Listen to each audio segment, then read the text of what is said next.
à l'arrache.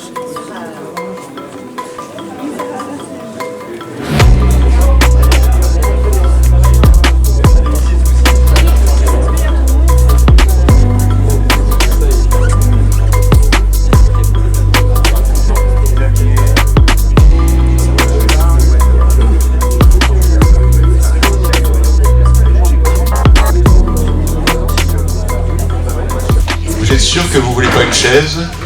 Bon, alors, écoutez, bienvenue à toutes et à tous.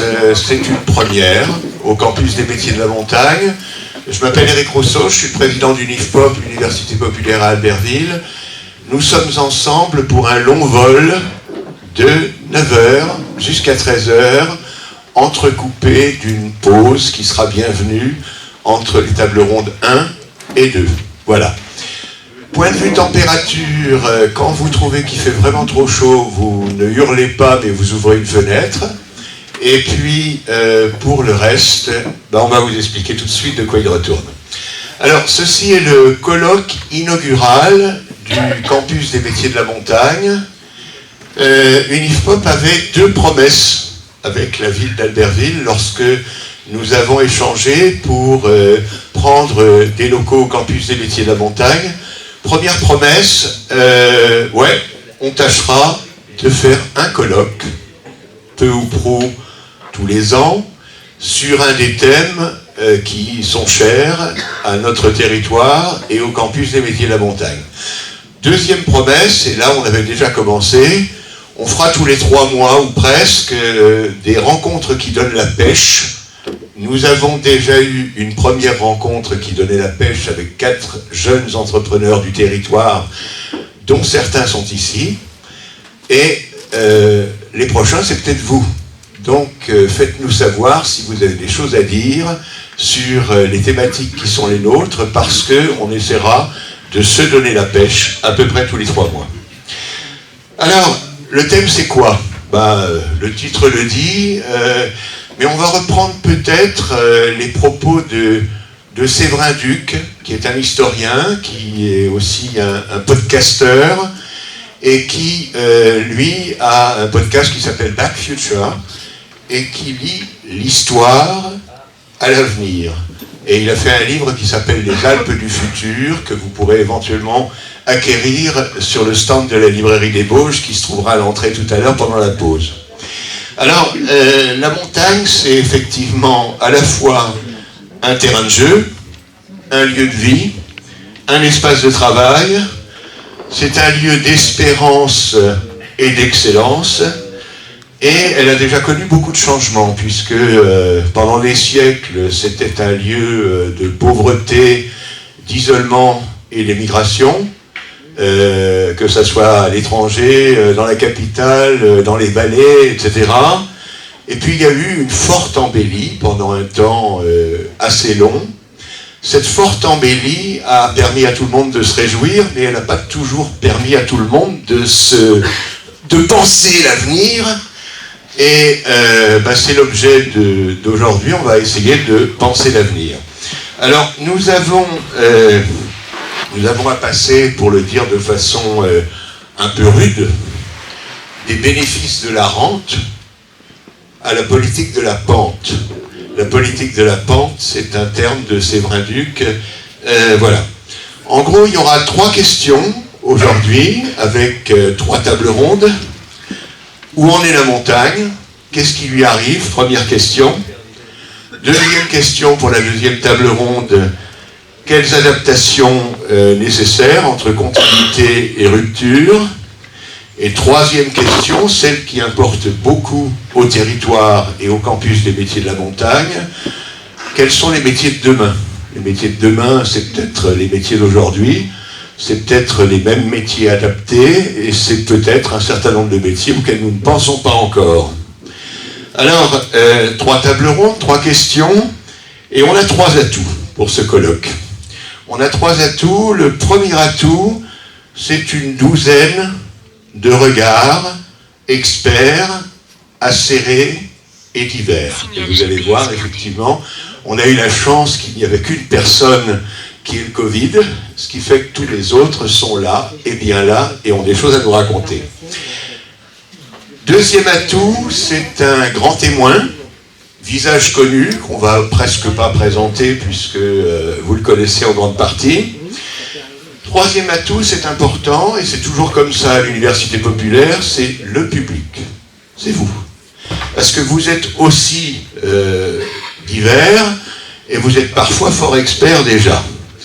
Alors, on va faire quelque chose qui est différent de ce qu'on fait d'habitude. On ne présentera pas ni les intervenants du grand témoin d'abord, mais on va présenter le public. Et on va les présenter par un petit sondage. Qui parmi vous vit à la montagne? Qui parmi vous travaille à la montagne? Ou fait semblant de travailler. Qui parmi vous représente une institution qui joue un rôle important à la montagne? Eh bien les gars, pas mal. Vous nous direz tout à l'heure, à la pause, quelles institutions vous représentez. Qui envisage de rester à la montagne?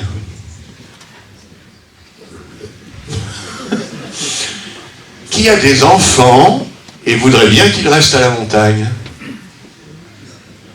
Ah, bon, les gens du fond, vous avez le droit de ne pas avoir d'enfants encore, il n'y a pas de problème, puisqu'on a un certain nombre d'étudiants du campus qui ne sont pas encore à ce point-là. Qui exercent une activité dans le tertiaire, c'est-à-dire les services. Qui exerce une activité dans le secondaire, c'est-à-dire l'industrie. Là les gars, il nous manque quelque chose, quand même. Et qui exerce une activité dans le primaire, c'est-à-dire l'agriculture, eh bien il nous manque quelque chose. Et c'est pas tout à fait étonnant. Rassurez-vous, on vient de terminer un échange sur l'avenir de l'agriculture en montagne, et donc c'est aussi un thème qui nous tient à cœur. Deux dernières questions, et elles sont déterminantes. Qui parmi vous est plutôt optimiste pour l'avenir?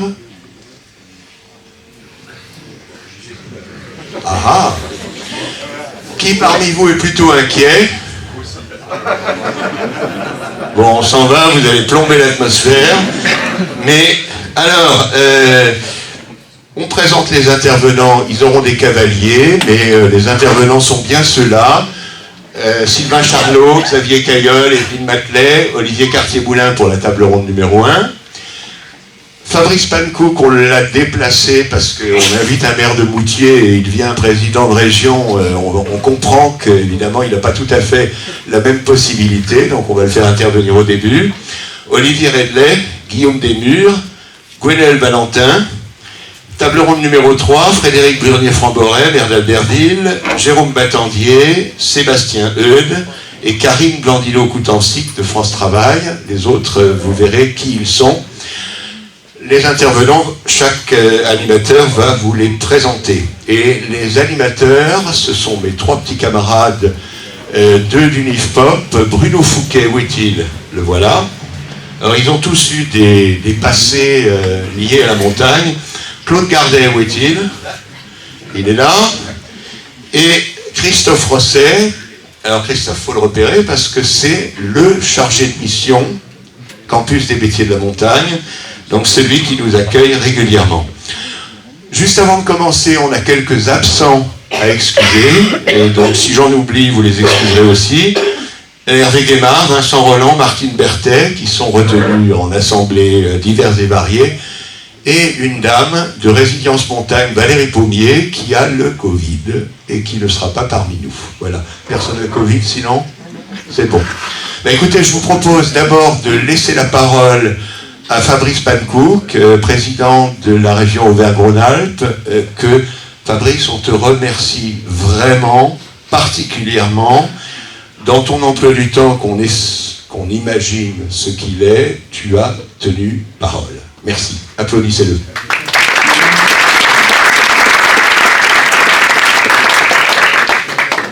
Tu as quartier libre. Formidable. Je te pose des questions, je te pose des questions. Non, Eric, merci beaucoup. Bonjour à toutes et à tous. Et merci, Eric, de me donner le quartier libre et d'avoir accepté qu'on puisse effectivement mouvementer un peu l'organisation.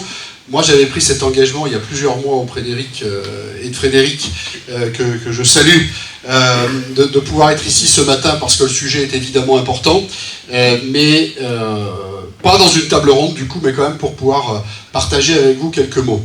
Alors, Éric m'a laissé quartier libre et je le remercie parce que c'est pas à chaque fois qu'il me laisse quartier libre. Je suis venu plusieurs fois devant l'Unispop, je crois que c'est la troisième ou quatrième fois que je viens ici. D'habitude, il ne me laisse pas quartier libre, cette fois-ci, j'ai eu cette chance. Mais il m'a quand même orienté sur ce qu'il souhaitait que je puisse vous dire. Et je vais vous parler de montagne. Je vais vous en parler, évidemment, comme président de la région aujourd'hui, comme ancien maire de Moutier, en tous les cas comme élu du territoire de la Tarentaise, depuis maintenant fort longtemps, puisque j'ai été 23 ans maire sur ce territoire-là, et je garde évidemment des engagements encore sur ce territoire. Et puis, comme je n'avais pas prévu ce qui se passerait à la rentrée, j'ai la chance de co-présider le Massif des Alpes depuis le mois de mars dernier, et j'en assurais une vice-présidence depuis 2017. Donc voilà des sujets où finalement la montagne est toujours là, tous les jours, dans l'ensemble des engagements, et des sujets sur lesquels je peux être appelé à m'exprimer. Alors qu'est-ce que j'ai envie de vous dire? D'abord, la situation dans laquelle nous sommes. Parce que j'ai vu qu'il y avait des optimistes, j'ai vu qu'il y avait des inquiets. En réalité, moi j'ai plutôt envie de dire que la question, on aurait pu la formuler autrement. Qui a envie d'être responsable sur nos territoires de montagne? Et c'est souvent comme ça que j'ai posé ce sujet-là, en le disant d'ailleurs à Monsieur Plein, que beaucoup ici doivent connaître, qui est aussi très engagé sur nos territoires, qui les regarde aussi beaucoup par les airs, en lui disant c'est quoi cette responsabilité? C'est de se dire, d'abord on regarde la situation telle qu'elle existe, de manière objective, avec une certaine transparence, parce que se mentir sur le sujet serait une erreur terrible, parce que le milieu dans lequel nous sommes, il évolue. Et il évolue même plutôt vite dans le moment dans lequel nous sommes. Donc il faut le regarder en transparence, en objectivité. Et il faut aussi se dire que nous sommes responsables de la manière avec laquelle on va conduire les orientations qu'on va donner. Je n'ai pas dit qu'on allait faire la montagne de demain. En tous les cas, on va donner un certain nombre d'orientations par nos décisions. Il y a ici un certain nombre d'acteurs qui, au quotidien, prennent des décisions qui vont orienter les années à venir sur nos territoires de montagne, et donc de la manière avec laquelle nos enfants, nés et à venir, vont pouvoir être sur ces territoires. Et quand je dis ça, il y a deux dimensions pour moi qui sont très importantes. La première, c'est que on dit parfois faire société, on pourrait dire faire montagne. Et finalement, faire montagne, c'est quoi? Très souvent, et d'ailleurs, Éric, ça pourrait être une question à poser, quand on dit montagne, vous pensez à quoi? Et très souvent, on pensait, en tous les cas, dans la dimension économique, station. Station de ski ou station d'hiver. Station, en tous les cas.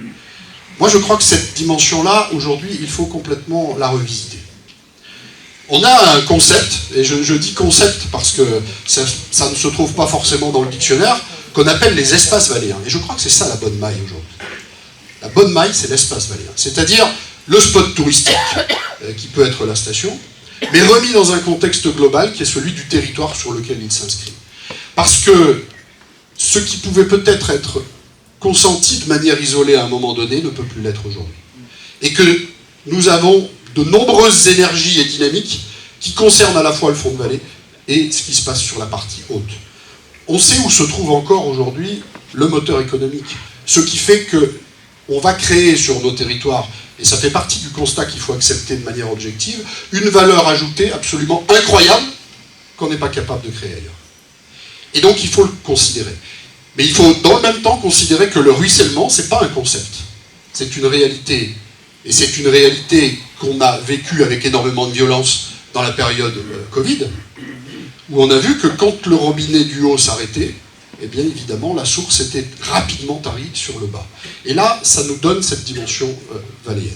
De la même manière que quand on considère les activités dans leur globalité, je vais prendre mon territoire. J'ai sur ma communauté de communes la station de Val Thorens, tout le monde la connaît, j'ai aussi celle des Menhirs d'ailleurs au passage. Mais quand on fait la promotion de Val Thorens, on ne vend pas bien le storytelling d'une vallée de montagne. On vend le storytelling d'une station d'altitude, la plus haute d'Europe, qui fait notre grande fierté, évidemment. Mais quand on a envie de raconter une histoire, quand on a envie de donner en humanité ce qui va nous permettre de voire une cathédrale millénaire. C'est quand même un moyen d'accrocher un peu des racines sur un territoire, que l'on croit au ciel ou qu'on n'y croit pas. Quand on a envie d'aller trouver un marché de producteurs, c'est de cette moitié dont on va parler. Quand on va vouloir connaître mieux ce territoire, on va avoir envie de visiter une coopérative. Il se trouve que c'est une chance sur nos territoires. C'est une force. On va avoir envie de visiter un musée des traditions populaires. Mais fatalement, ce n'est pas à Val Thorens qu'on va le trouver. C'est plutôt sur les parties valléennes. Et donc, cette dimension-là est pour moi un élément absolument essentiel de vos échanges d'aujourd'hui. Une deuxième dimension qui me semble très importante, c'est de se dire, qu'est-ce que nous voulons ? Moi, je sais ce que je veux. J'ai une ambition, et je l'ai dit publiquement plusieurs fois, donc vous la connaissez, c'est une montagne vivante et habitée. Ça veut dire quoi ? Une montagne vivante, c'est une montagne dans laquelle il y a des habitants, et c'est une montagne qui a su aussi conjuguer avec ses patrimoines naturels. C'est vivant tout ça, donc ses patrimoines naturels.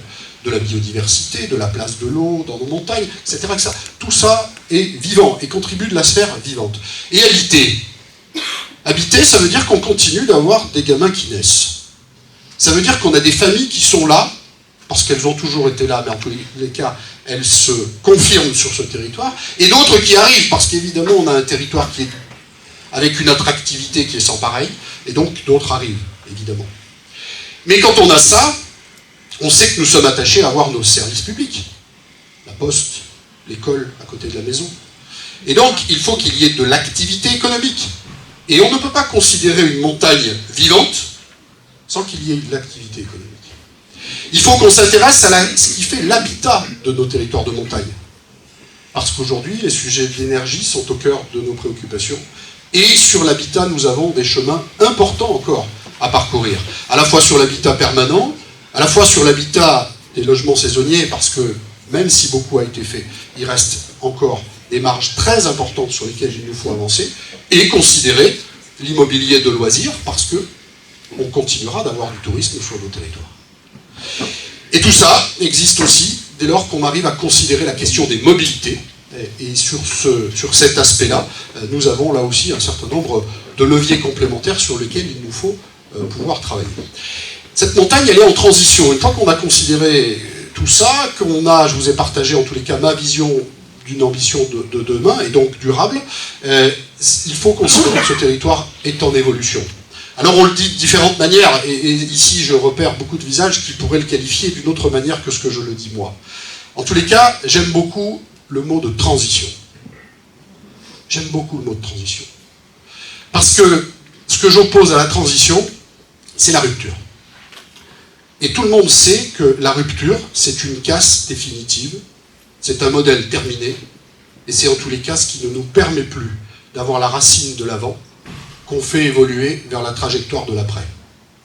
Donc cette montagne, je considère qu'elle est en transition. Climatique, sociétale, et des attentes de ceux qui viennent nous visiter également.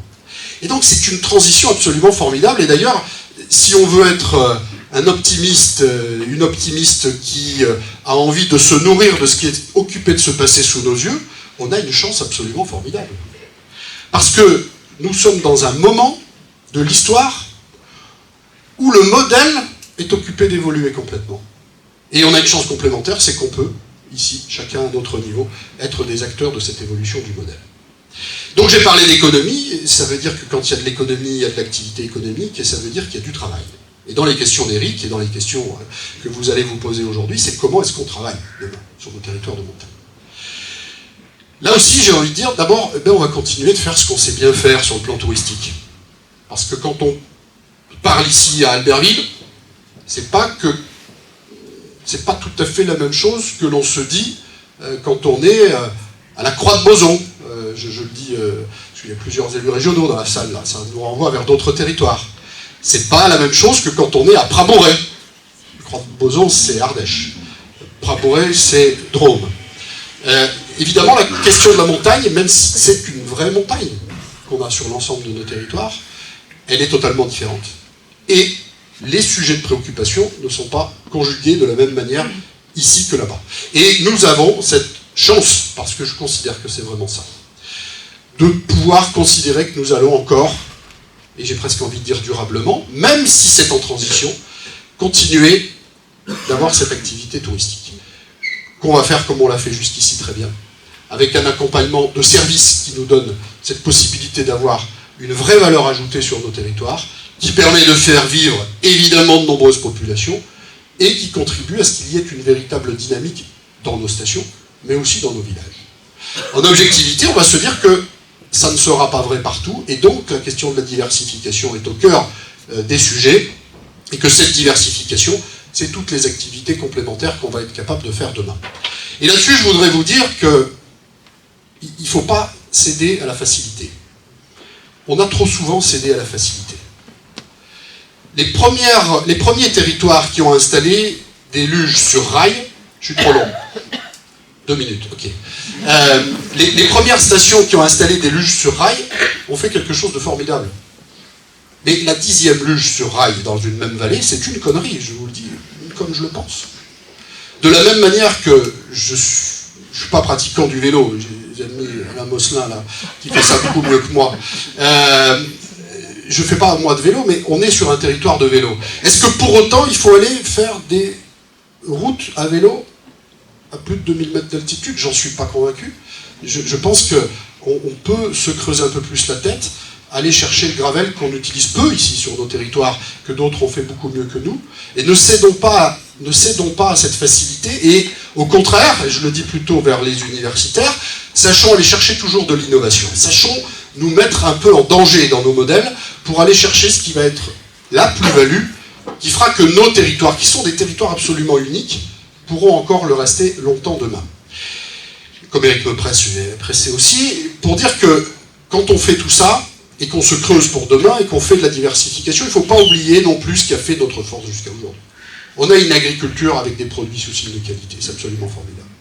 Quand j'étais vice-président à l'agriculture, je suis allé évidemment, pas dans toutes les communes, mais en tous les cas dans tous les territoires de notre région Auvergne-Rhône-Alpes, partout on me disait « mais tu ne peux pas comprendre ce qu'on t'explique, toi, le lait il est payé 1 € chez toi ». C'est une chance absolument incroyable que nous avons avec notre agriculture. Et on a des lycées, je pense à Renac par exemple, pas loin d'ici, qui fait ça très très bien pour accompagner ses futurs professionnels. C'est une chance absolument incroyable. Ne l'oublions pas et considérons la place de l'agriculture, du maraîchage, de l'horticulture sur nos territoires. C'est une véritable force. On a une industrie, et moi j'adore l'industrie. On a une industrie de grande qualité, y compris sur nos territoires, et surtout sur nos territoires, tournée vers l'avenir. Il y a des destructeurs de nos industries dans nos territoires. C'est une catastrophe. Cette industrie, c'est le socle, c'est un héritage, cette industrie chez nous. Et l'héritage que nous avons plus encore que l'innovation, c'est que nous avons ici un savoir-faire, une main-d'œuvre, qui est repérée de partout sur le territoire national. Ne cassons pas ça. Ne cassons pas ça. L'industrie qui est en développement sur nos territoires, c'est celle qui est tournée vers l'avenir. C'est celle qui va nous permettre de décarboner notre industrie. On parle d'hydrogène, on parle de tous ces sujets-là. On va décarboner cette industrie. On est occupé de mettre en œuvre sur ce territoire des process particulièrement innovants, et pas apprentis sorciers, comme j'entends parfois, qui vont nous permettre de faire que c'est ici la pépite de demain sur les questions d'industrie, sur les questions d'énergie, autour de ce qu'on est capable de faire de circulaire. Et comme tu me presses, je vais tant pis aller tout de suite au dernier morceau, c'est qu'on a aussi cette trajectoire. Donc vous voyez bien, je ne vous ai pas parlé de thermalisme, mais il y a plein de choses que je ne vous ai pas dites. Mais on a aussi cette trajectoire de 2030. Et je suis obligé de le faire parce que la dernière fois que tu m'avais invité, c'était pour ça. Vous avez vu l'étude Asterès qui est parue ces derniers jours, c'est un cabinet indépendant, donc je le dis avec beaucoup d'objectivité. On parle d'emplois aujourd'hui. 48 000 emplois qui sont identifiés derrière cette trajectoire des Jeux Olympiques de 2030. 5,2 milliards de retombées pour un engagement de 3 milliards. Ça veut dire que de toute façon, c'est une balance favorable. Avec 3,6 milliards directement dans notre économie, de 1,6 de retombées fiscales et sociales. Et quand on regarde comment les choses se décomposent, la moitié de ce retour, de ces retombées, la moitié sur les territoires organisateurs. Donc je crois que si tu me reposes la question de savoir si je suis optimiste, je suis très optimiste. En responsabilité, pour que nous ne fassions pas n'importe quoi, sachions protéger la pépite que nous avons, mais très optimiste de ce qu'on va être capable de faire ensemble d'ici toute cette belle trajectoire. Un grand merci. Alors, réalisme de l'esprit, optimisme du cœur, transition, réflexion, tout ça c'est des choses qui nous vont très bien. On voudrait te dire, parce que on sait que tu vas nous quitter assez rapidement, on voudrait te dire que pour la transition et la réflexion, aussi bien le NIFPOP que le campus des métiers de la montagne seront à ta disposition pour continuer avec les autres à réfléchir au sujet. Merci beaucoup d'avoir tenu parole et d'être là à l'heure. Super. Alors, on a un certain nombre de cerises sur le gâteau dans ce colloque. La première cerise sur le gâteau, tout le monde l'avait compris, c'est la personne qu'on ne présente pas et qui est notre ami Franck Picard qui va prendre la parole dans 2 minutes. Et puis, il y en a d'autres. Vous avez remarqué qu'on est en train de filmer ce colloque, donc sachez qu'il passe normalement d'une part en direct sur la chaîne YouTube de la mairie d'Albertville, d'autre part qu'il est filmé par une IFPOP. Il y aura un certain nombre d'interviews qui seront menées pendant les pauses, et notre ami Aurélien, qui prend la vue, est à votre disposition éventuellement tout à l'heure pour les interviews. Parmi les autres cerises sur le gâteau, on a la librairie Les Bauges qui tient un stand, je le disais, et puis on a la Ligue d'Impro 38. Donc ne vous étonnez pas, entre les débats, on a 4 personnes qui sont d'ailleurs mieux encravatées que moi ce matin et qui prendront la parole. Et puis à la fin du colloque, d'ailleurs, ils prendront à la volée un certain nombre de mots que vous leur enverrez pour pouvoir justement improviser sur les mots de la montagne que vous souhaiterez. Alors, la parole est maintenant à Franck Picard. Franck, si tu veux bien venir juste à côté de moi, tu te mets assis ou debout comme tu préfères. C'est classique de dire qu'on ne présente pas, mais comme ma maman te connaissait, ma grand-mère aussi, et moi aussi, finalement je me dis qu'une bonne partie... Les jeunes du fond, vous connaissez Franck Picard ou pas? Bon, on ne va pas dire seulement... Un jour, quelqu'un m'a dit, mais tu sais, il n'est pas champion du monde. Mais je dis, mais si, il l'était déjà quand il était tout jeune. Et je crois... Eh ben ouais, tu l'as été depuis le début, champion olympique. Et on l'a invité surtout parce que, ça paraît pas, mais il a plusieurs casquettes. Le sportif qu'on connaît et l'entrepreneur que certains connaissent, mais pas tous. Et puis la troisième casquette, c'est celle du monsieur qui, peu à peu, se dit que peut-être il a envie de penser le territoire, et il l'a fait depuis longtemps. Il a la parole libre, et nous on aime bien les paroles libres. Il a la parole originale, et nous on aime bien les paroles originales. Et on lui a simplement posé 2 questions, hein, contrairement à Fabrice à qui on n'en avait pas posé. C'est comment tu vois la montagne, ta montagne, et comment tu vois le travail à la montagne pour les jeunes qui sont dans le fond et leurs enfants. Merci. Merci aussi à Xavier qui vient de partir. J'apprécie beaucoup ce discours et je m'y reconnais. Il y a des jeunes parmi nous, donc il faut que je me présente, effectivement. Je viens d'avoir 60 ans, donc je suppose qu'au fond de la salle, nos petits jeunes ne me connaissent pas forcément. J'ai 60 ans, je suis né ici à Albertville. Je suis l'aîné d'une famille de 7 enfants. Mes parents sont des Savoyards pure souche, de la vallée d'Autelus, de la réserve du Beaufortin, comme on s'appelle, un petit territoire assez protégé et plutôt magnifique. Je suis l'aîné et j'ai commencé une carrière de skieur assez jeune. Je pense que ça, c'est un secret pour personne. Ça a été assez rapide, enfin... Les victoires sont venues rapidement, mais c'est une lente ascension qui a duré plus de 15 ans avant d'arriver en équipe de France. Le passage par les clubs des sports qui nous apprennent à skier, qui nous enseignent le plaisir de skier, le plaisir de la compétition. Ensuite, le comité de Savoie, qui était installé juste à côté ici, où là, tu apprends ton métier un peu plus fort, un peu plus haut. Et puis ensuite, l'accès aux équipes de France, pour moi c'était en 1981, ça ne rajeunit pas et c'est comme ça, et je suis devenu champion du monde junior. À cette époque-là, le lycée d'été venait d'être ouvert et j'ai assisté, et j'ai eu le plaisir d'être sur les bancs de cette école. qui, au-delà du sport, m'a amené une certaine connaissance qui me sert encore aujourd'hui. À partir de ce titre de champion du monde junior, ça n'a l'air de rien comme ça, mais c'était un plafond de verre pour nous, puisque l'équipe de France était plutôt moribonde à cette époque-là, et donc il a fallu tout reconstruire. Je dis nous parce que ce n'est pas tout seul que je l'ai fait, c'est aussi grâce aux professeurs que j'ai eus ici, et puis aux potes, aux copains, Luc Alphand, Jean-Luc Crétier, Denis Ray, etc. On a reconstruit une équipe de France. Aujourd'hui, ça paraît bête à dire, mais je crois que c'était très important qu'on soit le lien qui nous relie aux anciens, aux prestigieux anciens, type Jean-Claude Killy, et Ariel Coachel, etc. Vous les connaissez, eux aussi. Donc, je l'ai dit, je suis l'aîné d'une famille de 7 enfants. Mes frères et sœurs ont également fait du ski et à très haut niveau.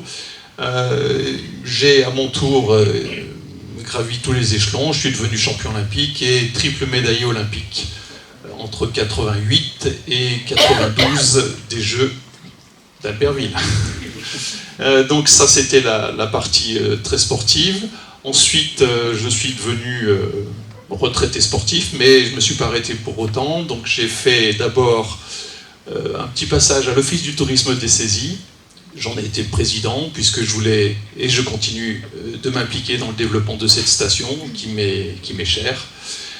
Ça a été fait en toute collaboration avec un club des sports très très présent et très fort, et puis avec toutes les institutions de la station. On avait développé tout un plan d'organisation qui était déjà un petit peu de la diversification à cette époque-là. J'ai pris également la suite de mes parents, qui ont ouvert un magasin de sport au tout début, en 1963. Mon papa louait des paires de skis dans le coffre de sa 4 chevaux au départ des pistes. Depuis, on a un peu progressé. On s'est adapté à la situation et effectivement, comme il a été dit, je ne crache absolument pas dans la soupe. Je remercie tous ceux qui ont participé à cet élan extraordinaire vers la montagne. Ça nous permet aujourd'hui d'avoir les moyens de réfléchir.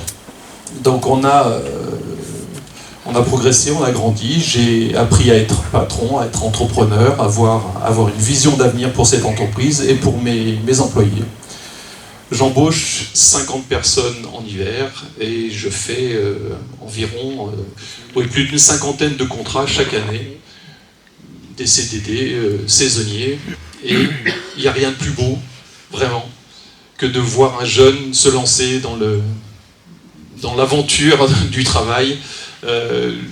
On voit des jeunes un peu timorés au départ qui arrivent sur une saison et puis ils ont l'envie de bien faire, l'envie de réussir, et de les voir s'épanouir sur une saison, c'est absolument extraordinaire. Et je vis ça depuis plus de 25 ans et croyez-moi, c'est un vrai plaisir de voir tous ces jeunes qui ont pu se lancer dans un métier en montagne.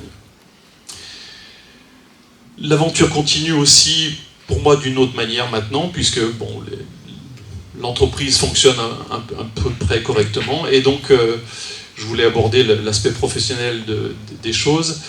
Donc après avoir été athlète de haut niveau, après avoir passé quelques mois à l'Office du tourisme, effectivement l'envie de penser, j'ai bien aimé ton mot tout à l'heure, ça peut s'écrire de deux manières, P-E-N-S-E-R, P-A-N-S-E-R. Donc d'abord penser par l'esprit, et ensuite peut-être la pensée par un pansement, en espérant que ce ne soit pas sur une jambe de bois, sur une montagne de bois. Donc je suis passé d'abord par Facebook, ça n'a rien d'original, enfin si un petit peu pour moi, mais mes premiers écrits sont venus par cette envie de partager, mes pensées, et pourquoi pas ferrailler un petit peu sur ce réseau social à propos de développement en montagne. Je l'ai dit tout à l'heure, je ne crache pas dans la soupe, absolument pas, et je crois qu'on peut une nouvelle fois dire merci à nos anciens d'avoir imaginé cette montagne que l'on a aujourd'hui. Pour autant, continuer dans cet état-là, c'est, à mon avis, peu vivable. On s'en rend compte tous les jours, d'abord, tu l'as dit, je crois que c'est toi, l'attente des clients n'est plus la même. Et puis il y a d'autres enjeux qui sont en cours. On parle bien sûr de réchauffement climatique, mais ce n'est pas les seules choses qui sont là. Évidemment, l'économie est là et plein d'autres choses sont encore à venir. Je fais partie des gens qui sont optimistes, mais un peu inquiets. Donc c'est pour ça que j'ai commencé à écrire.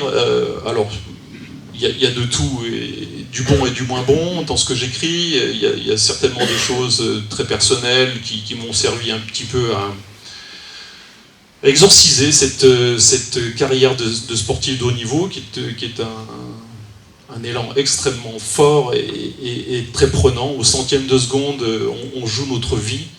Et j'ai pas peur de le dire, donc à la fois sur le risque physique, mais aussi sur l'intensité qu'on y met.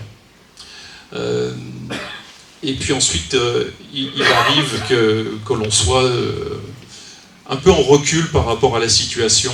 Il y a des situations familiales, il y a des situations techniques qui font que je me suis mis à me poser pas mal de questions, et j'ai eu envie de les partager sur le réseau. Et j'ai eu beaucoup de retours. Bon ou moins bon, peu importe, l'essentiel c'est que ce soit argumenté et que je me sente capable d'y répondre.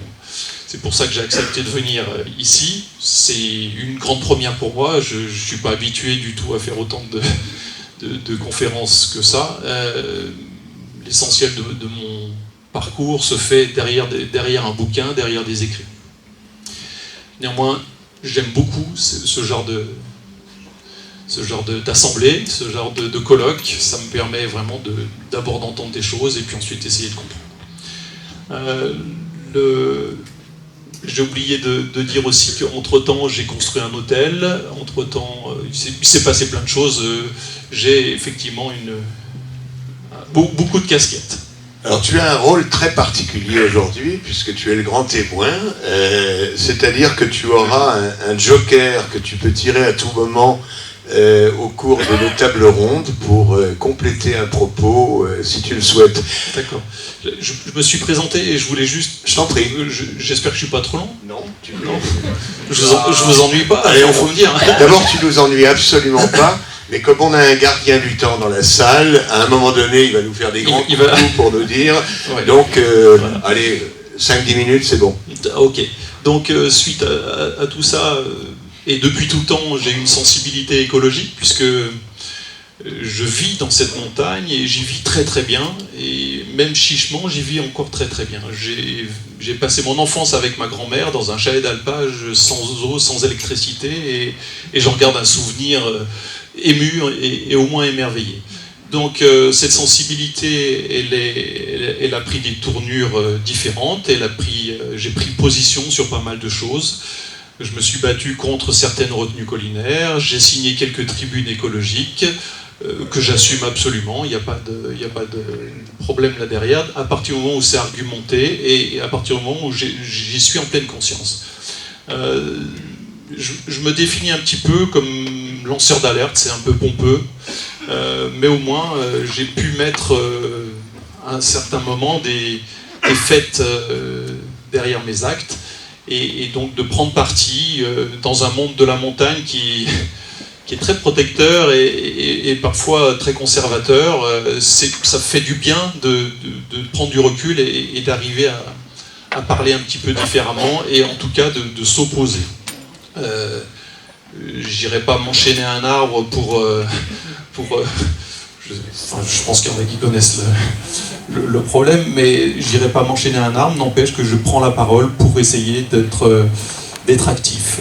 J'ai un nom et je me dois de l'utiliser dans ce sens-là, dans ce que je crois, dans ce que j'imagine pour l'avenir de la montagne.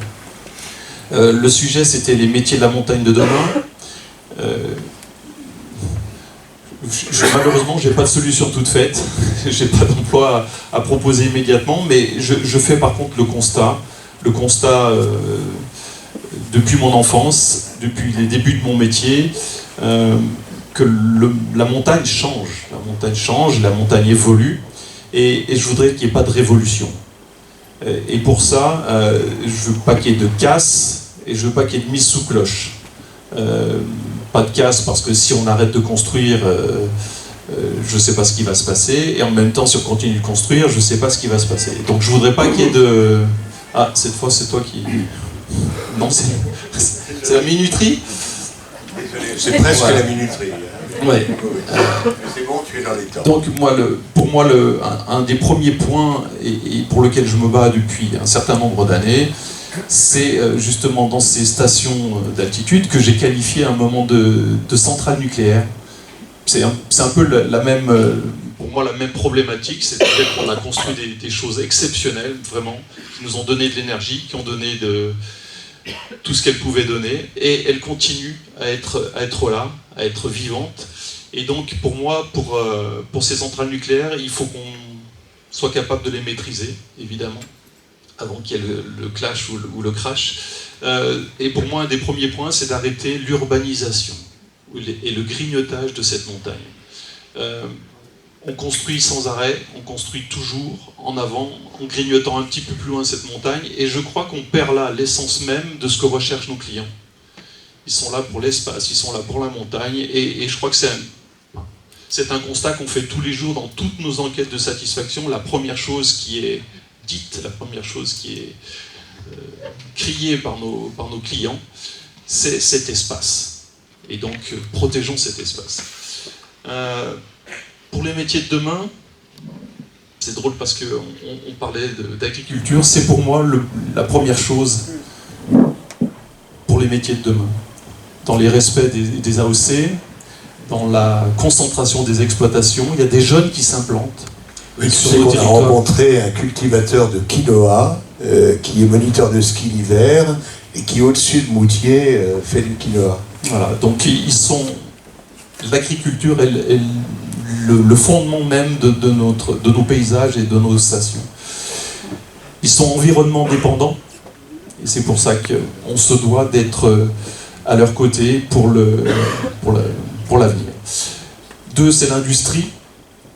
On a juste sur notre petit territoire du Beaufortin 4 barrages électriques, hydroélectriques, et donc voilà, ça fait partie de l'industrie, ça fait partie de nos richesses, évidemment.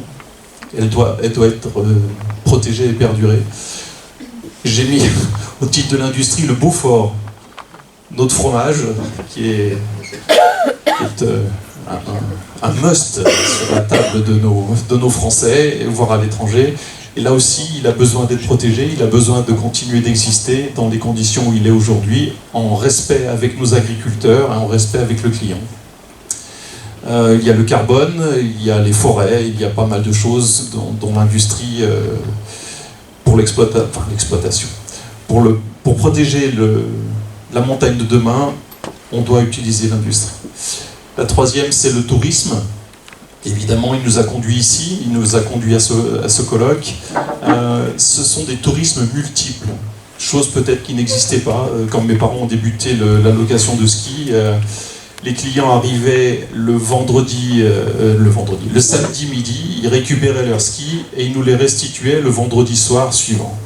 On ne les voyait pas, ils allaient skier de 8h du matin à 19h et aujourd'hui tout ça c'est bien fini. On a des séjours qui sont extrêmement courts, on a des séjours qui sont variés, on a des clients qui touchent à tout, on a des clients qui réfléchissent, qui prennent le temps aussi d'utiliser cette montagne. Donc les tourismes sont multiples, je voulais vous en parler, j'ai parlé du tourisme sportif, on a parlé de vélo tout à l'heure, on a parlé de trail, on peut parler de beaucoup de choses, ça s'appelle du tourisme aussi. Quand on fait une course de ski de fond au fin fond de la Suède, il y a 16 000 personnes qui se déplacent, c'est un tourisme aussi. Le tourisme culturel, au Cési, on a une histoire qui est là depuis longtemps et je crois qu'Olivier peut en parler. Je souhaitais qu'il y ait un musée au Cési, musée du parachutage, musée en mémoire de cette opération qui a eu lieu en 1944 au Cési et qui a réussi à sauver, au moins qui a réussi à fournir des armes à l'ensemble du maquis français. On peut parler de tourisme industriel, visiter des sites type Ugitech, bref, ça existe aussi. Et puis, en fait, tous ces tourismes multiples sont signes de diversification. pour un peu qu'ils respectent l'authenticité. Je crois que c'est Xavier tout à l'heure qui parlait de ça. On ne va pas s'inventer des tourismes qui ne concernent pas. Fabrice, oh pardon.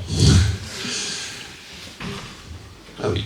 Ah, on me fait signe. Ah, il me reste juste une... Ma minuterie à barbe là nous fait signe qu'il faut qu'on arrête bientôt. Donc, okay. Donc et c'est mon dernier point. Le point 4 pour les métiers de demain, c'est la restructuration. Je parle bien sûr de nos stations de ski. On a des lits froids, des lits qui sont inoccupés, qui sont occupés 2 à 4 ou 6 semaines maximum par an. Et on continue de construire, donc je voudrais comprendre ce paradoxe. On a une restructuration sur les transports, à la fois des clients, mais aussi sur la technologie d'aujourd'hui. Un livreur UPS m'amène un colis à la fois au saisie. Est-ce que c'est bien écologique? Est-ce que c'est bien utile? On a des bâtiments qui sont des passoires énergétiques. Là aussi, Fabrice en a parlé. C'est de l'immobilier des années 70, et donc il y a besoin de rénovation. Dans quelle mesure est-ce que c'est possible? Et enfin, on arrive à un problème de surexploitation de ces stations de ski. C'est d'ailleurs pour ça qu'on construit, peut-être. Mais en tout cas, il y a des points forts dans une saison. Et cette surexploitation, elle amène bien sûr une moins-value à la fois sur l'expérience client et sur notre service. Donc pour modifier ça, il y a, je ne sais pas, peut-être modifier un calendrier, modifier des ailes de saison. Il y a certainement beaucoup d'avenir là-dessus. Et enfin, pour toute la génération qui arrive, et c'est le point 5, sur les métiers de demain, il y a d'abord cette évolution qui sera à mener. Il faut des cerveaux, il faut des gens qui soient actifs pour ça, et tout ça dans une transition écologique. Donc voilà, je pense que c'est les métiers de la montagne, c'est un gros sujet pour demain. Écoutez, un grand merci.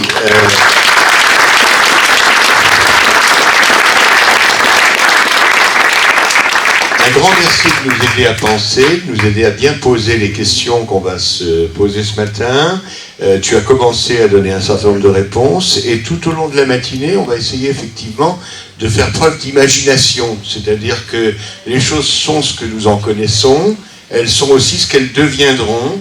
Et alors nos amis du Dauphiné Libéré qui sont là ce matin ont notamment, avant-hier, je crois, interviewé une dame qui produit dans la région, qui produit des armures, c'est-à-dire des vêtements armés pour les sportifs ou pour la police, etc., et qui a choisi d'être là à la montagne. C'est pas forcément un métier de la montagne, mais c'est un métier à la montagne à cause de la montagne.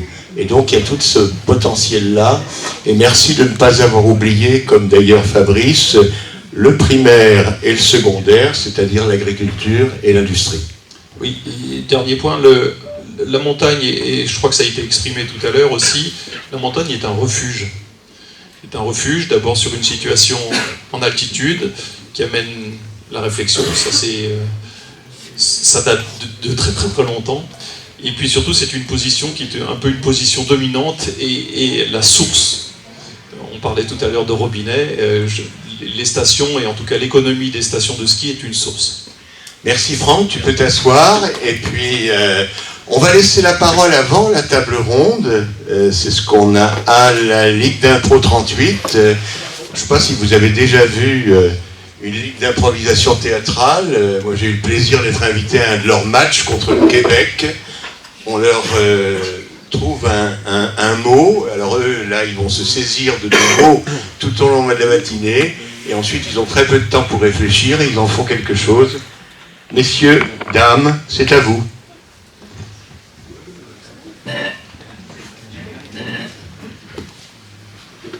Bien, messieurs, dames, vous venez pour l'état des lieux. C'est ça.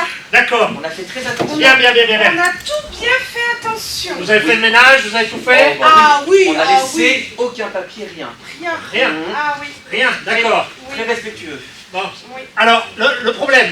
Oui. Ah. On commence par les problèmes ou par les bonnes choses? Ah bah, oui. Là, vous avez fait des bonnes choses. Vous avez fait des bonnes choses. À une époque, la montagne, il n'y avait plus personne. Maintenant, il y a un peu plus de monde. On est là. C'est bien, c'est bien, c'est bien, c'est bien. On a fait des enfants. Oui, vous avez fait des enfants? Oui, bah oui. C'est bien. Reste à la montagne. Très bien. Par contre, Oui. qu'est-ce que c'est ce bazar, là? Les glaciers? Oh. Ah oui, Oui, alors ils ont un peu fondu. il y en a un peu moins. Ah, oui. Mais Mais ça dégage. oui, il y a plus de place pour prendre des photos. Oui. Et pour construire. Ah non, chut. Et pour Pour qu'on aille transitionner. se balader. Ouais. Bon, Et le permafrost, alors? le Oui. permafrost, c'est quoi? C'est notre voisin. C'est le curé. Mais non, c'est pas votre voisin, c'est pas... Le permafrost, c'est ce qui tient les rochers. Et quand il y a un réchauffement, Oui. hop, hop, et puis ça se décroche. Ah oui. Et là, on se prend des frigos sur la tête. Enfin, des rochers gros comme des frigos. Ah oui. Bah ça fait de la décoration, on peut les mettre sur les ronds-points. C'est joli, ça fait des vraies sculptures. Oh là là là là. Et après? Encore? Et la scolite? Ah, je t'avais dit, ça c'est toi ça, la scolite. Bah, moi j'ai pris du smecta, j'ai pris. Ah bah ouais, mais à un moment, ça se voit. Mais non, mais c'est bon, c'est tout bien. Non, mais c'est pas ça, la scolite. C'est quoi? C'est un champignon qui attaque les arbres. Mais moi j'y suis. Vous voyez pas qu'il y a de moins en moins d'arbres? Ah mais ça c'est parce que je vais à la piscine les champignons. Ben voilà. Alors ça c'est toi, tu vois, tu me disais c'était moi. Eh oui, mais c'est Mais moi. moi je vous rends en courant la Bon, montagne. qu'est-ce qu'ils ont les arbres? Mais est-ce que vous avez conscience un petit peu de tout ça? Ah, tout ce qu'on vient de dire. bah là, dans votre regard, j'ai un peu conscience. Parce que si les glaciers dégagent, Oui. bah, c'est le tourisme qui dégage aussi. Ah. Hein? Ben Et non, puis voilà. toute la source économique d'en haut là. Oui. Comment on va faire après pour... hein? Alors nous, Pour en bas. Voilà. parce que nous on vous rend la montagne presque comme on l'avait eu avant. Oh. Alors, une chose est sûre. Oui. Une chose est sûre, c'est que je pense qu'on va garder la caution. Et je ne sais pas si ça sera suffisant. Merci, messieurs, dames, à bientôt.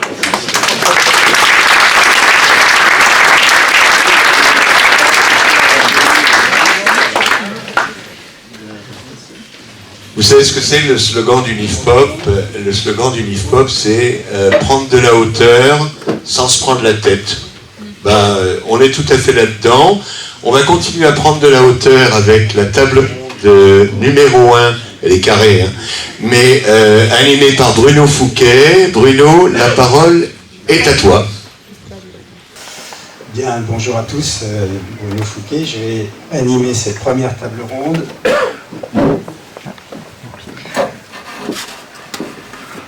L'état des lieux, il est déjà fait. Hein.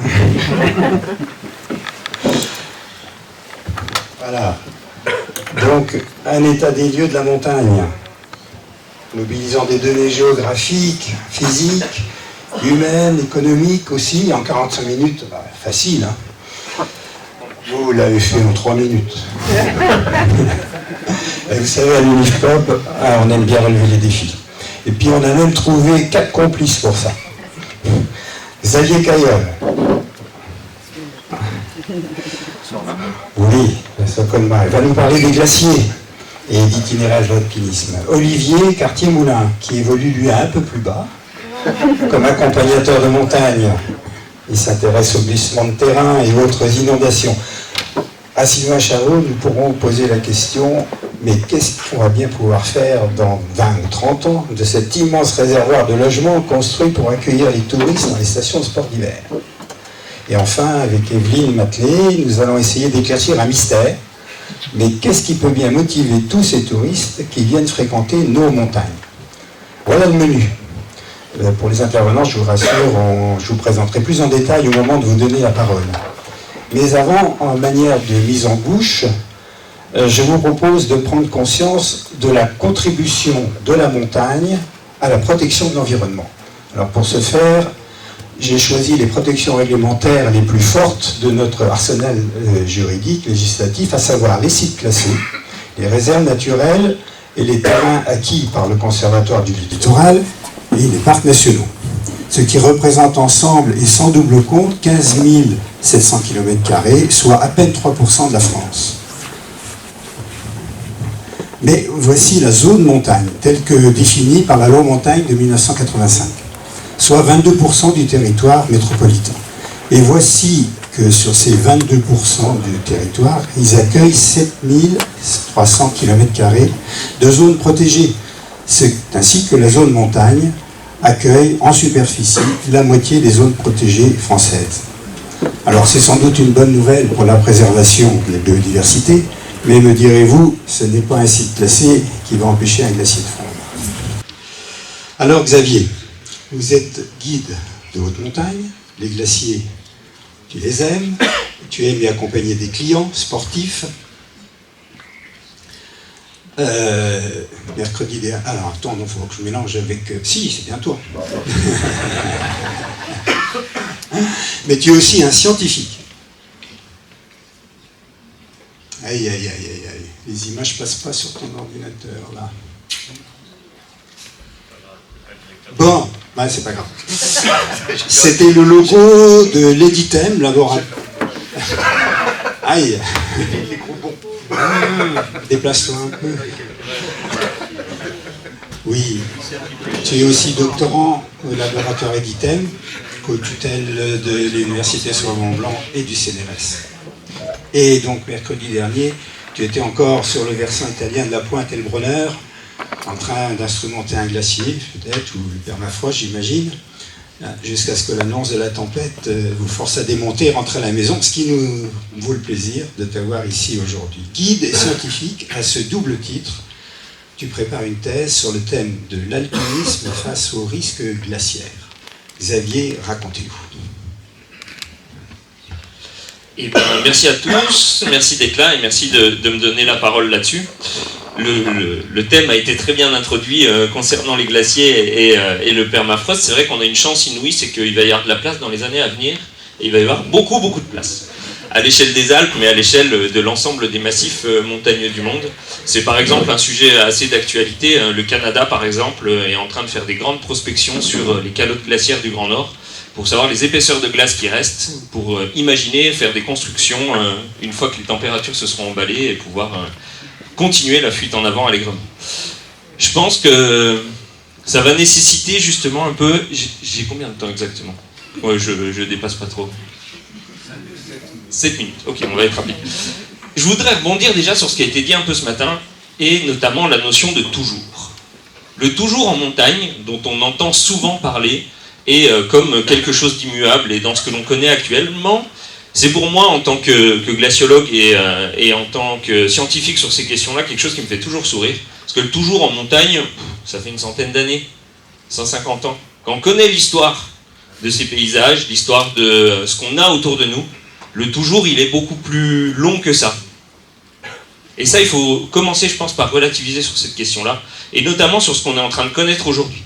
Il y a eu des moments de refroidissement, des moments de réchauffement. Pour vous donner un ordre d'idée, il y a 6000 ans, donc dans une période très récente, qui est le dernier interglaciaire chaud, l'Holocène, la période dans laquelle on est, les glaciers étaient à peu près au niveau de ce qu'on a actuellement. On a un petit réchauffement. Sauf que le retrait des glaciers qui s'est passé à ce moment-là, qui a amené au niveau actuel, ça s'est produit en 900 ans. Ce qu'on connaît aujourd'hui, le même retrait, il s'est produit en 30 ans. Et là, je vous laisse imaginer, sauf que ça s'est arrêté là, pendant l'Holocène, Eutie, toute cette période où on a eu des occupations en montagne et des gens qui étaient en montagne. Après, ça a refroidi. Les gens sont partis de la montagne et ensuite sont revenus un peu plus tardivement. Et bien nous, en fait, ça ne va pas s'arrêter et ça va continuer à monter. Le réchauffement climatique, on sait qu'il va continuer à exploser, continuer à augmenter dans tous les sens. On sait que le réchauffement, il est 2 fois plus rapide sur les continents que proche des littoraux et sur la mer, et encore plus rapide en montagne. Donc on sait encore que, en gros, l'état qu'on a actuellement des glaciers, même si on arrêtait tout maintenant, d'ici à la fin du siècle, on a encore 80% des glaciers qui vont continuer à disparaître. Quoi qu'on fasse, 80% des glaciers auront disparu. 80% des glaciers, c'est une chose, hein, mais ça veut dire beaucoup moins d'eau en été. On a des fleuves, le Rhône par exemple, qui sont complètement alimentés, qui prennent leur source sur un glacier, qui sont complètement alimentés par la couverture glaciale et la fonte des glaciers. Donc d'ici à 2050, les débits d'eau, il n'y aura pas de problème, ils vont continuer à fonctionner de la sorte. Par contre, après, on va avoir des baisses drastiques. On parle de 40 à 50% de baisse sur le printemps et sur l'été, des débits des rivières et des grands fleuves. Ça veut dire moins de production agricole, ça veut dire, on parlait des centrales nucléaires, comment est-ce qu'on fait pour refroidir les centrales nucléaires? Est-ce qu'on choisit entre la biodiversité en laissant des fleuves qui vont être beaucoup trop chauds et notre énergie? En même temps, il va faire beaucoup plus chaud l'été, donc on va avoir besoin de climatisation. Du coup, on va avoir besoin de plus d'énergie. Et en fait, on rentre dans un cercle vicieux. Et ça, c'est toute la question, justement, des scénarios prospectifs que le GIEC a mis en place. Les SSP, ça s'appelle. Il y en a 5 en tout. Et en fait, on peut aller soit vers de l'adaptation, à fond, et là, on crée des inégalités. Soit aller vers de l'atténuation à fond, et on crée des zones qui ne sont pas forcément vivables. Soit on essaie de faire les deux, et on arrive à faire quelque chose qui sera socialement acceptable, et surtout socialement équitable pour tout le monde. Parce que là, si on sort des Alpes, nous on a encore les moyens, ça a été très bien dépeint et très bien dit ce matin. Par contre, cet été, 500 personnes qui mourraient par week-end au Pakistan à cause de chaleur. Ça, c'est des choses qui sont réelles. 50 degrés en Inde, Manu qui est ici, il pourra en parler, il l'a assez bien vu, assez bien vécu. C'est des réalités. Des glissements de terrain. Ce qu'on a connu à la Bérarde, il y a eu pareil au Népal, Tamé, il y en a partout. Des listes dans tous les sens. Donc ça, c'est un peu pour le côté humain. Sur le côté purement de nos montagnes à nous, il y a des pertes de culture. L'alpinisme, qui est une activité pour le coup multicentenaire, assez récente, mais quand même bien ancrée sur les territoires, a connu des mutations ultra profondes. Très très très profondes. En gros, un tiers des itinéraires classiques d'alpinisme sont plus fréquentables en été, un tiers sont très très difficilement fréquentables et seulement à certaines périodes, et un tiers sont encore accessibles. Donc on a 2 tiers des itinéraires qu'on peut plus fréquenter, et on a un tiers qui nous reste et sur lesquels on peut aller. Ça, c'est une activité, l'alpinisme, qui est inscrite comme patrimoine culturel immatériel de l'humanité auprès de l'UNESCO. Ça fait 20 ans, depuis 2003 en gros, qu'il y a des vrais changements environnementaux. Et en l'espace de 20 ans, on commence à voir des modifications profondes dans nos pratiques culturelles. Et en fait, c'est en ça que je trouve que l'alpinisme est un peu un sujet lanceur d'alerte, c'est qu'on est dans des milieux qui ne sont pas anthropisés, qui sont du coup très très sensibles au réchauffement climatique, qui sont des témoins visibles, ça rend visible quelque chose d'invisible, le glacier qui fond, on se rend compte qu'il y a quelque chose qui se passe par rapport aux évolutions de température. À titre de comparaison, 2024, c'est la 2e année la plus chaude jamais enregistrée à Chamonix. Je ne sais pas comment vous avez ressenti l'été 2024, mais on n'a pas eu l'impression que c'était particulièrement chaud. Il y a des processus d'adaptation qui se mettent en place. En fait, nous, intrinsèquement, on le fait pour survivre et pour continuer à vivre.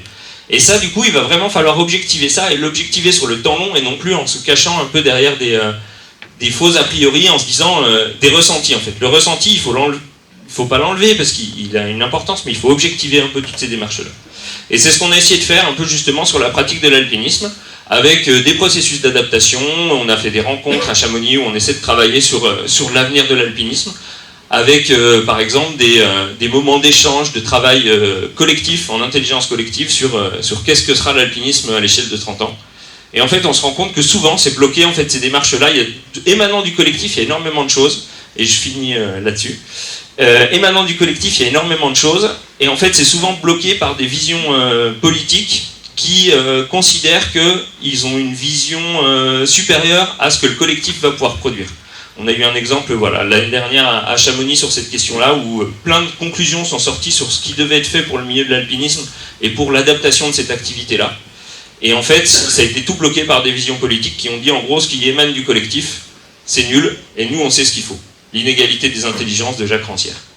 Et donc je pense que là-dessus, l'alpinisme, ça peut être un bel exemple, un beau modèle de transition, d'impact et de nécessité d'adaptation, et qui devrait pouvoir servir de témoin et d'inspiration pour le reste des sociétés de montagne.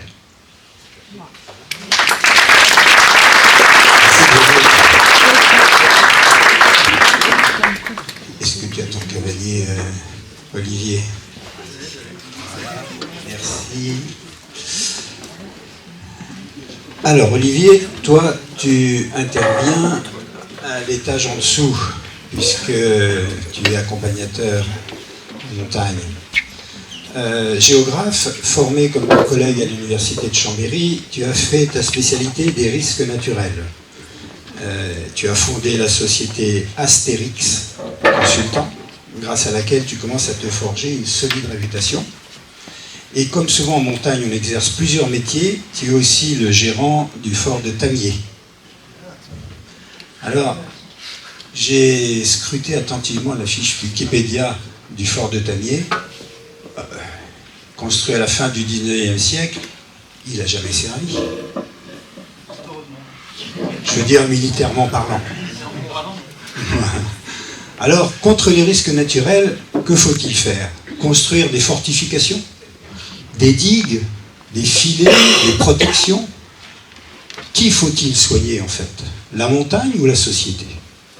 Le logo de ton entreprise, qui ressemble curieusement à celui d'une ambulance, est déjà une indication. Olivier, dites-nous tout. Merci Bruno. Alors, je m'étais jamais fait la remarque par rapport à l'ambulance. Pour moi, c'était l'astérisque, voilà, l'astérisque qui se dégrade, voilà, au plus haut point, voilà, comme le permafrost génère des chutes de rochers. Alors effectivement, si on fait le parallèle avec le fort de Tamier, on peut se dire, face au risque naturel, il faut construire des infrastructures, des murs, des digues, etc. Et c'est vrai que jusqu'ici, c'était les stratégies qui étaient mises en avant et proposées par les pouvoirs publics, parce qu'on se dit, ok, l'eau elle monte jusqu'ici, on construit une digue et on sera à l'abri derrière. Ok, on s'aperçoit que c'est un peu plus compliqué que ça, et puis surtout, comme l'a dit Xavier, en montagne notamment, le changement climatique, il est à peu près 2 fois plus rapide que sur le reste du territoire hexagonal, ce qui fait que pour nous, il y a des enjeux quand même particuliers, des défis à relever qui ne sont pas ceux qu'on a notamment dans les zones de plaine. Voilà, après, les montagnards sont des gens qui aiment le challenge, hein, qui aiment se donner des défis, donc voilà, ça nous permet de garder cet optimisme du cœur dont parlait tout à l'heure Eric. Mais je ne crois pas, pour revenir là-dessus, que ce soit la bonne solution que de se murer derrière des digues et des filets un peu partout. Déjà, ça va coûter très cher. On le voit que ça coûte déjà très cher aujourd'hui de continuer à vivre le long des cours d'eau, etc. Je donne simplement un exemple de ce qui s'est passé après les crues de novembre, que vous avez vu dans la vallée. Le 15 novembre, on a eu 2023, on a eu une crue qui était la plus grosse connue depuis 1940, avec pas mal de cours d'eau aussi latéraux qui ont généré des crues, et puis qu'on a pu voir se développer aussi pendant tout l'hiver, parce que l'hiver a été particulièrement humide. Voilà, ces hivers humides sont l'une des caractéristiques qu'on va avoir dans ce climat très changeant. On annonce pour 2050 30% de pluie supplémentaire sur un secteur comme Albertville, par exemple. Ça, vous pouvez répéter l'opération sur vos communes. C'est un outil qui est mis en ligne sur le site de Météo France, ça s'appelle Climadiag, et ça nous permet de voir à quel risque naturel finalement on va être soumis. Donc Xavier parlait tout à l'heure en haute altitude, forcément du permafrost et de tout ce qu'il peut y avoir autour. À moyenne altitude, chez nous, ça veut dire plus de glissements de terrain, ça veut dire plus de crues torrentielles aussi, et plus d'inondations dans les plaines. Et avant tout, je crois que la première des manières de se mettre en sécurité face à ça, c'est de partager cet état des lieux. Donc merci Eric de nous donner la possibilité de commencer à le faire, puisque aujourd'hui, il y a 80% des Français qui s'estiment mal renseignés sur les risques naturels. C'est une étude qui est parue cette semaine là, par l'AFPCNT, l'Association française de protection contre les catastrophes naturelles. Donc on voit bien qu'il y a un besoin d'informer pour que les gens sachent ce qui va arriver et surtout comment faire en sorte de se mettre en sécurité face à ces aléas. Donc il y en a beaucoup qui sont déjà assez bien connus, et grâce aux travaux de recherche auxquels Xavier participe, la connaissance scientifique évolue et on connaît de mieux en mieux, mais il y a encore beaucoup de travail à faire dans la recherche, et notamment sur des risques qui sont moins emblématiques, parce que les glaciers, c'est vrai que c'est quelque chose de particulier, ça fait partie de nos paysages. On sait que nos paysages, ce sont la ressource économique aujourd'hui qu'on a, puisque les gens viennent chez nous pour ça. Et quand on s'intéresse à des paysages qui sont peut-être moins patrimoniaux, mais nos versants forestiers, nos cours d'eau, etc., on s'y est peut-être pas forcément autant intéressé, et du coup l'état de la recherche aujourd'hui ne nous permet pas de connaître aussi bien ce qui va se passer dans les années à venir sur ces thématiques. Pour autant, on en connaît déjà une certaine frange, et je pense qu'il y a lieu aussi, et ça c'est pour être bénéfique aussi au tourisme, de rassurer les gens, et de faire en sorte, non pas de les rassurer en leur disant « vous inquiétez pas, il n'y a rien », mais de leur dire « on a bien pris conscience de ce qui se passait, on met en œuvre tout un tas de panels d'actions en fait, pour faire en sorte que tout se passe bien, à la fois sur votre trajet pour aller jusqu'à Val d'Isère, parce que quand on va à Val d'Isère, on a quand même plusieurs dizaines de kilomètres de routes particulièrement exposées aux aléas naturels, et à la fois au sein de la destination, Parce que quand on regarde un petit peu ce qui s'est passé dans notre histoire commune en matière de risque et de tourisme, la catastrophe de 1971 avec l'UCPA Val d'Isère, les victimes ce sont des touristes. La même année, le sanatorium de Passy, les victimes sont des touristes. 1987, le camping du Grand Bornand, encore des touristes. 99, Chamonix, encore des touristes. Donc on a vraiment nécessité de prendre soin de nos touristes. Si on ne veut pas subir finalement les mêmes désagréments que la vallée de la Roya en ce moment, quand vous allez attendre en ce moment, déjà il y a une partie du tourisme en fait qui, voyant les images de la catastrophe de la tempête Alex, en fait ne viennent plus. Et les collègues professionnels de la montagne en fait qui vont pourtant dans la vallée des merveilles, la vallée des merveilles elle n'a pas bougé, elle est toujours aussi merveilleuse. Hein. Et pourtant les gens ils témoignent en fait du fait qu'ils ont peur d'aller là-bas et que notamment dès qu'il y a un petit peu de pluie, en fait ils se projettent tout de suite vers ces aspects catastrophiques. Alors, donc il y a quand même lieu d'en parler, de partager cet état des lieux, Olivier, pour s'armer face à ça. J'ai vu aussi sur le site de ton entreprise que parmi les actions que vous meniez, il y avait aussi beaucoup d'actions vis-à-vis des écoles. Et ça, c'est, je pense, un moyen d'espérer, d'optimisme, d'informer et de... Oui, exactement. Alors, après le réalisme de l'esprit, il y a effectivement l'optimisme du cœur. Et donc, investir dans les générations futures pour leur faire prendre conscience, dès leur plus jeune âge, de ce qui se passe. On voit quand on intervient dans les écoles qu'au préalable, il peut y avoir une forme de peur un peu paralysante, un peu angoissante. Hein. Je vous voyais un peu hagard tout à l'heure en écoutant Xavier exposer l'état de la recherche, mais le réalisme de l'esprit fait qu'on est dans cette situation. Et à côté de ça, il va bien falloir qu'on vive avec. Et puis, pour moi, ce sont des défis qui sont quand même enthousiasmants, puisque c'est pas des défis qu'on choisit, comme les défis économiques, etc. Mais ça nous permet aussi d'avoir des défis à relever collectivement et puis d'engager les jeunes générations dans ces... Merci beaucoup. Monsieur Sylvain. Monsieur Sylvain Charlot, peut-être tu laisses la place à Sylvain pour qu'on le voit mieux. Voilà, merci. Voilà. Mettre en lumière. Alors vous travaillez à Atout France. Vous êtes en responsabilité de la délégation montagne. Atout France, c'est l'agence de développement touristique de la France, avec principalement 2 grandes missions: promouvoir la destination France à l'international, avec un réseau de bureaux dans le monde entier, et renforcer l'attractivité et la compétitivité du tourisme français. Ces missions se déclinent de façon très diverse: observer, faire de la prospective, innover, détecter et diffuser les bonnes pratiques, former, professionnaliser les acteurs du tourisme, promouvoir la qualité, classement des hébergements, immatriculation des opérateurs, divers labels, j'en passe. La délégation montagne d'Atout France est l'héritière d'un service d'ingénierie de l'État créé au milieu des années 60.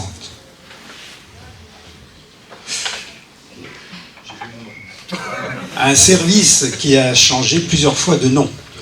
Or, il se trouve que j'y ai travaillé moi-même pendant près de 30 ans. Nous sommes donc, mon cher Sylvain, d'anciens collègues. Enfin, l'ancien, c'est moi, surtout. J'ai cherché une photo... J'ai cherché une photo de toi pour te présenter, et sur ton site LinkedIn, j'ai trouvé celle-là. Rassure-moi, Sylvain, tu n'es pas schizophrène. Parfois, peut-être. Parfois, peut-être. Non, bien sûr. Mais c'est que toi aussi, tu exerces plusieurs métiers. Ingénieur des travaux publics de l'État, tu es aussi architecte du PLG et encore moniteur de ski, pas à l'ESF. Sylvain mène un chantier qui l'occupe jour et nuit. C'est l'immobilier de montagne. Sylvain, je sais que tu as l'art de faire partager tes convictions. À toi.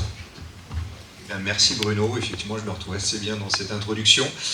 La schizophrénie peut être quand on décrit effectivement les missions d'Atout France, quand vous avez des origines à la fois en Oisan où la Bérarde a été ravagée et dans le Jura où votre famille qui est moniteur de ski, etc., aux Rousses, ou parfois dans l'agropastoralisme ou dans l'exploitation du bois, subissent, on a entendu parler du scolite, ou de serpenter sur un cordon de neige en fait pour pratiquer son métier, effectivement, on se prend, même si on est entièrement convaincu du changement que la montagne en fait subit aujourd'hui, hein, j'ai envie de dire qu'elle subit, effectivement ça remet aussi en question pas mal de fondamentaux.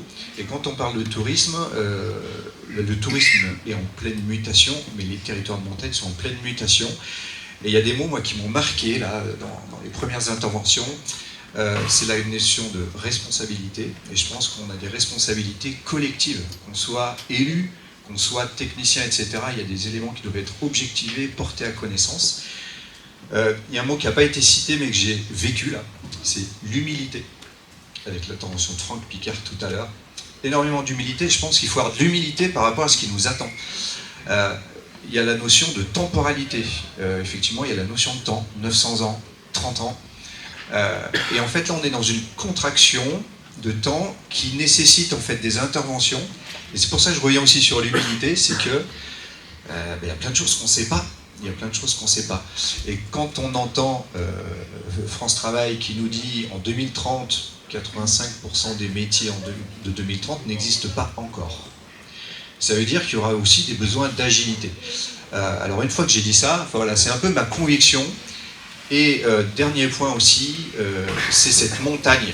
Bon, moi j'ai mon ADN en montagne, mais cette montagne en fait, c'est la notion de refuge, qui a été citée par Franck Picard, et je pense qu'il y a difficilement d'autres termes qui peuvent mieux la qualifier. On a parlé, je viendrai sur l'immobilier, hein. On a parlé effectivement des évolutions du changement climatique. Il va y avoir des transferts, des transferts de personnes à l'échelle de la planète. Et ça pose la question de l'habitabilité, notamment des zones littorales, qui, avec la fonte des glaces, la fonte des calottes glaciaires, etc., aujourd'hui, le littoral, en fait, a des risques de retrait du trait de côte, de submersion. Vous avez tous vu ces hôtels en suspension, là, sur le littoral français, mais pas que. Et en fait, ça va amener en fait, des mouvements de population qu'on sous-estime. Je ne fais pas de la politique, mais quand à l'échelle européenne, on a du mal à gérer 2500 migrants sur la Méditerranée, qu'est-ce que ça va être demain, quand on aura des mouvements de population qui seront colossaux. J'en arrive à l'immobilier. L'immobilier, j'ai envie de parler aussi d'héritage. Effectivement, on a des centrales nucléaires, j'aime bien ce terme, qui ont été produites et qui ont produit énormément d'énergie, et ça a aussi produit de la valeur. Il y a de la valeur économique, il y a de la valeur humaine, de la valeur de société. Et effectivement, la montagne s'est construite en grande partie autour de ces centrales nucléaires. Les centrales nucléaires, ça a besoin d'eau aussi, hein, sinon on ne la maîtrise plus. Et il y a effectivement cette question de la ressource en eau, etc. Et dans ces centrales nucléaires, on a un autre héritage qui est effectivement cet immobilier. Alors c'est vrai qu'on travaille sur cette question d'immobilier de loisirs. La notion de schizophrénie, j'ai quand même envie de rebondir dessus. Quand vous êtes Agence nationale de développement touristique, moi j'ai envie de dire Agence nationale de la transition touristique, je suis très attaché à cette notion de transition parce qu'elle fait appel à l'échelle de temps. Et cette échelle de temps, il faut qu'on soit en capacité de l'intégrer dès aujourd'hui. Et forcément, ça fait aussi appel à cette notion d'humilité, personnellement, qui m'est chère. Je vais vous faire part de mon approche. Je ne suis pas convaincu que ce soit l'approche qu'il faut avoir, mais en tout cas, c'est celle que je défends en tant que délégué montagne à Atout France. Donc cet immobilier, on a un énorme héritage. Et c'est vrai qu'on voit encore des grues. Donc quelle est la dynamique aujourd'hui sur ces constructions en montagne? Et en fait, toute la question, c'est pourquoi, pour qui et pour combien de temps. On a été amené, alors avec Bruno effectivement on a beaucoup travaillé sur les dossiers UTN, etc. Ouais, 2 minutes.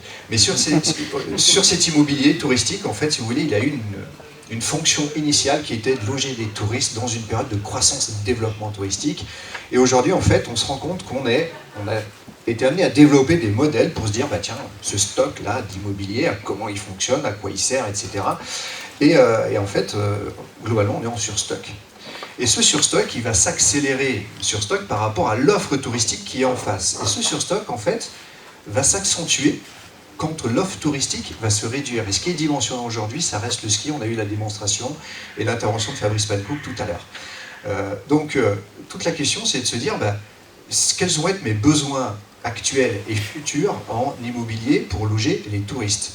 Mais on va parler, nous, de montagne habitée. C'est-à-dire que ces stations, elles font partie d'un tout. Elles font partie d'espaces habités. Et l'espace habité, il doit se regarder à l'échelle des vallées.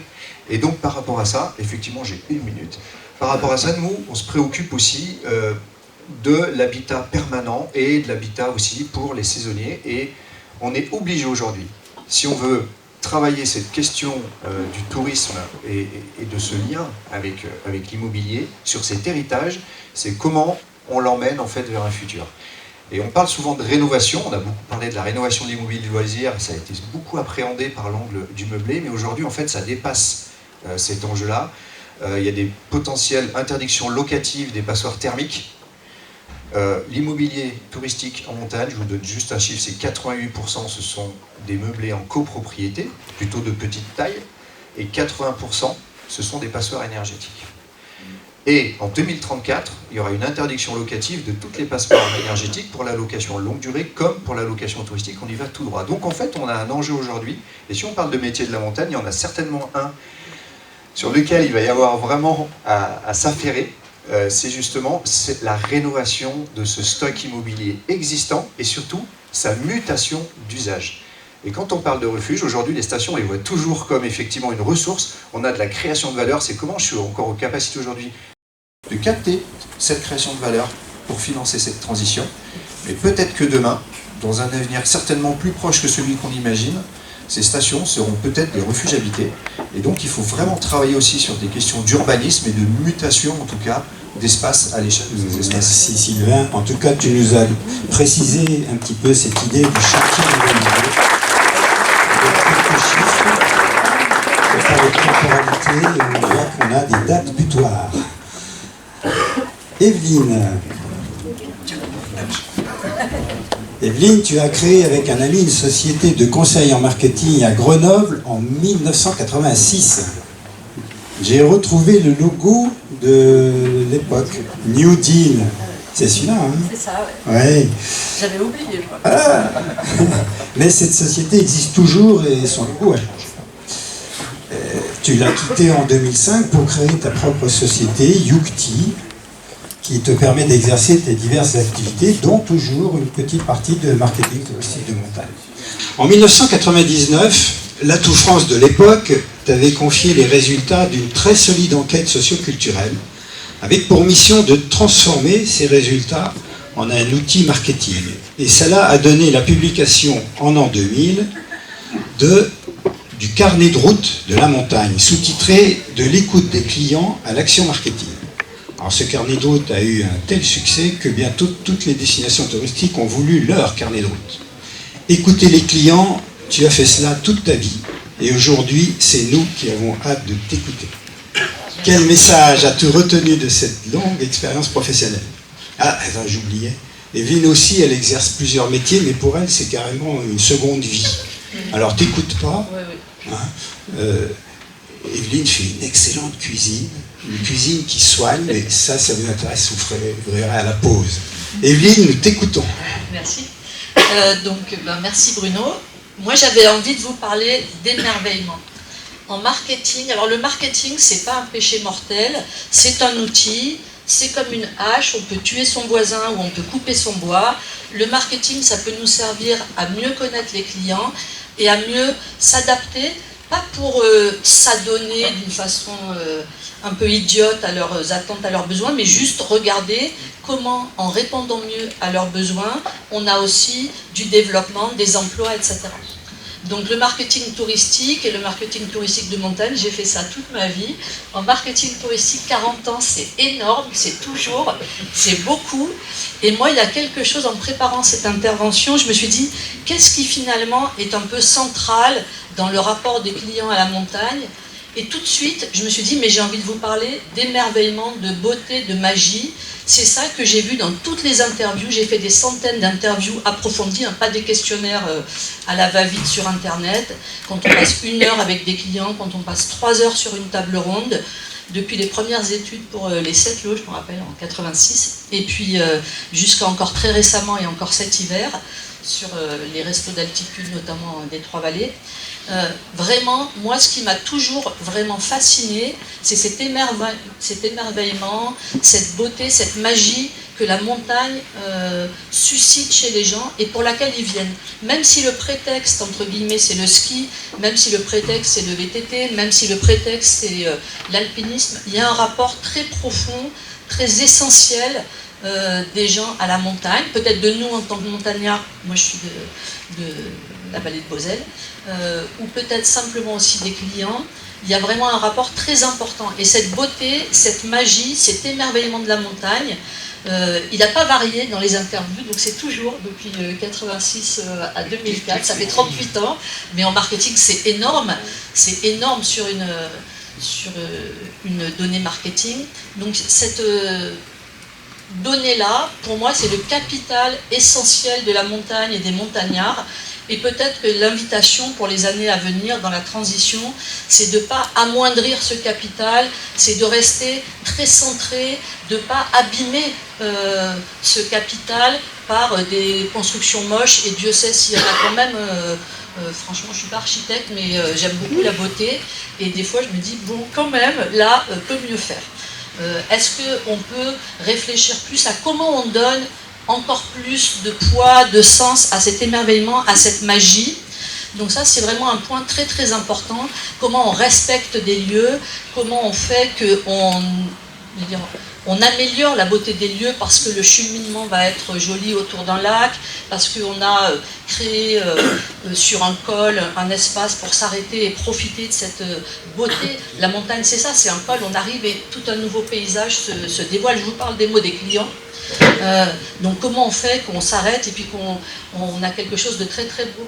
J'ai beaucoup bossé dans tous les massifs, j'ai beaucoup bossé dans les Alpes, sur les Trois-Vallées, sur Chamonix, sur des petites stations, des grandes stations, des toutes petites, des très très grandes, et aussi beaucoup dans les Pyrénées, dans le Massif central, dans les Vosges, dans le Jura, bref. Donc, mais partout, il y a cet émerveillement et partout, il y a cette envie des clients, je parle, de beau, d'émerveillement et d'un rapport à la nature, à la montagne, d'un rapport qui n'est pas tout à fait aussi direct que peut-être pour nous. Ce rapport, il a besoin d'être un petit peu intermédiaire. On a peut-être besoin, quand on n'est pas montagnard, d'un téléphérique comme l'Aiguille du Midi pour aller s'émerveiller au sommet d'une montagne. On a besoin d'un parking pour poser sa voiture parce qu'on ne sait pas trop où la poser. On a besoin de signalisation. On a besoin de quelque chose qui nous donne l'accès à cette beauté de la montagne. Mais ça, c'est vraiment quelque chose de très très important.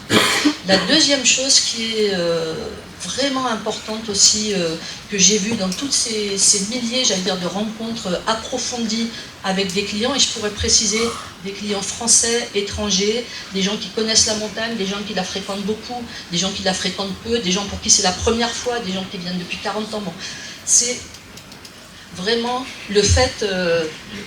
J'ai plus que minutes, c'est ça? Mais je pourrais vous parler pendant 3 ans, moi. La deuxième chose. La deuxième chose sur laquelle je voulais insister, c'était l'accueil. Et c'était le fait que parfois, il y a quand même une rupture entre les touristes et les montagnards. Et cette rupture, je trouve qu'elle altère quand même beaucoup la relation, elle altère beaucoup la capacité d'émerveillement, parce que les touristes sont assez mal vus parfois, on peut se le dire entre nous montagnards, des fois on n'est pas toujours sympa, des fois on est un petit peu péjoratif, des fois on est un petit peu ironique, au lieu d'aider les personnes, on se moque un peu. Bon, je trouve que ça, c'est peut-être un point important dans les métiers du futur, comment on travaille davantage l'accueil. C'est pas seulement les langues étrangères, c'est pas seulement... mais c'est aussi l'état d'esprit qu'il y a derrière, comment on considère que les touristes, c'est merveilleux, et comment on considère que c'est vraiment une chance pour nous, et qu'on ne crée pas cette rupture entre les montagnards d'un côté, qui seraient un petit peu vertueux, et les touristes de l'autre côté, qui seraient un peu, pas les salauds, mais enfin les idiots, ou parfois un peu les salauds qu'on aime. Donc voilà, j'ai encore un truc à dire. Encore un? Oui, c'est que justement, comment on peut considérer ces touristes comme vraiment quelque chose une manne pour nous, et des êtres humains qui sont en attente de rencontres, de beauté et d'émerveillement, et un terrain sur lequel on peut se rencontrer plutôt que se confronter. Voilà. Super. Merci Louis. Merci à Espoir, David de la jeunesse. Eric, je te repasse Merci à tous, merci à Bruno, merci à Sylvain, merci à Evelyne, merci à Olivier, merci à Xavier.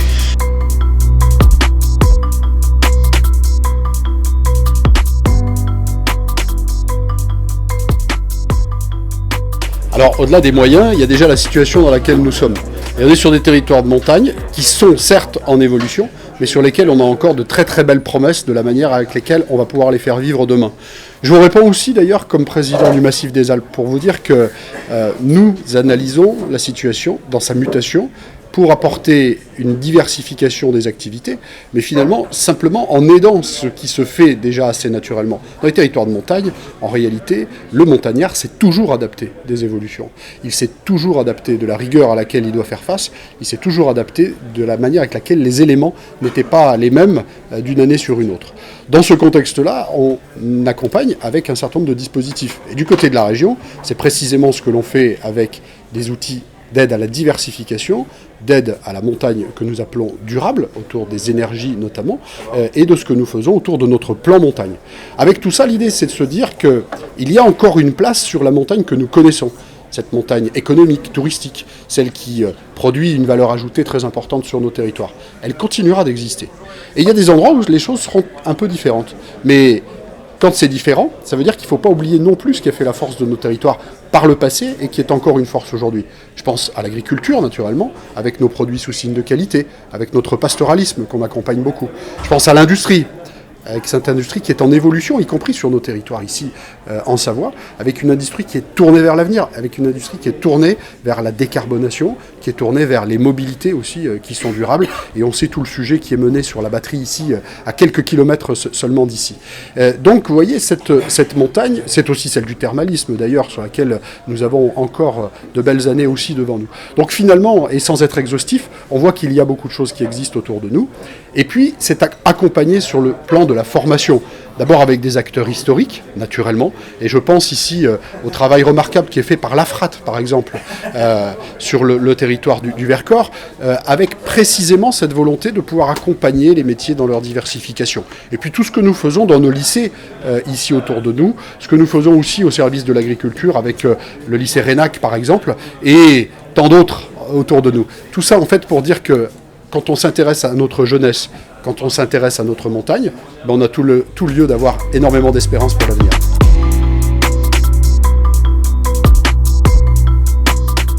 Pour moi, il y a d'abord des points fixes. Le point fixe, c'est quoi? C'est de se dire qu'on veut une montagne vivante et habitée. Une montagne vivante, ça veut dire qu'il y a des habitants. Ça veut dire qu'on s'est intéressé à la question de l'habitat. On s'est intéressé à la question des mobilités.